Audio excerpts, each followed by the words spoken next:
आमना आरिफ की याद में कराची के इलाके कारसाज पर शमा रोशन किया गया।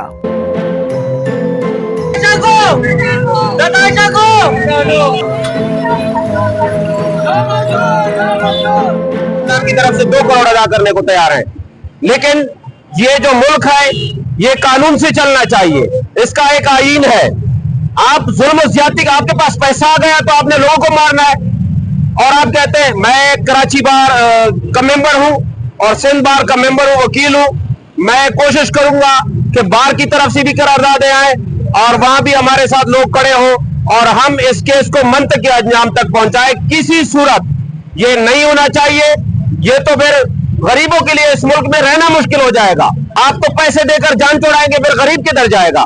तो हम ये गमज़दा खानदान के साथ खड़े, न सिर्फ यहाँ बल्कि इंशाअल्लाह अदालत में भी हर फोरम पे हम मुज़ाहमत करेंगे और इनके साथ खड़े होंगे। हम यहाँ आज जमा हुए हैं प्रोटेस्ट के लिए आमना आरिफ के हक में कि उनको जस्टिस मिले, उनकी फैमिली को जस्टिस मिले। और जो हमारे कंट्री का निजाम चल रहा है कि अमीर के लिए अलग कानून, गरीब के लिए अलग कानून, तो फिर वो लॉ सबके लिए इक्वल हो। तो हम आमना आरिफ के लिए जस्टिस के लिए जमा हुए हैं यहाँ। अब लॉ कानून जो भी है सबके लिए इक्वल होना चाहिए। किसी को इतना सहूलत नहीं देनी चाहिए। जो मुजरिम है उसको सजा मिलनी चाहिए। बहन तुम ले लो इतने पैसे और तुम्हें हम कुचल देते हैं, उस तरीके से जिस तरह से नताशा ने कुचला है आमना को। इसी बात का तो अफसोस है कि सरमायादार चाहे जेल में हो, चाहे घर में हो, चाहे बाहर हो, वो ऐश में है।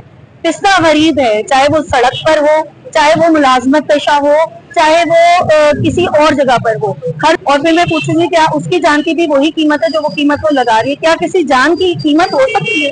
क्या किसी की भी जान की कीमत हो सकती है? किसी की बहन की, बेटी की, माँ की जान की कीमत हो सकती है? उस लड़की की जान की कीमत हो सकती है जिसने MBA किया, जिसके बाप ने मेहनत मजदूरी करके उसे पढ़ाया लिखाया और सिर्फ उसने स्टैट्स में कराची यूनिवर्सिटी से पहले BS किया, फिर उसके बाद MS किया और MBA वो डेटा एनालिटिक्स में कर रही थी। एक होनहार, एक ब्राइट स्टूडेंट जो अपने शायद अपने बाप के ख्वाबों को पूरा कर पाती, उन ख्वाबों को कुचला गया है, उसकी उम्मीदों को कुचला गया है और आप उसकी कीमत ये बता रहे हैं, तो बड़ी अफसोस की बात है। उस इंसान की सोच, उसके कैलिबर का क्या ही कहना। इस हुकूमत के पास शराब को शहद बनाने की ताकत हो, उस हुकूमत के पास आइस को आइसक्रीम बनाने की ताकत भी है।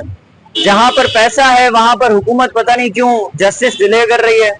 It is called justice delayed, justice denied. हम आम आवाम किससे कहें, कहाँ जाएं और क्या करें? सर, हम आमना आरिफ और आरिफ हुसैन साहब के लिए इंसाफ के तलबगार हैं। मैं लाड़कना से आया हूँ और इंशाल्लाह जब तक ये तहरीक चलेगी मैं इस तहरीक का हिस्सा बनूंगा।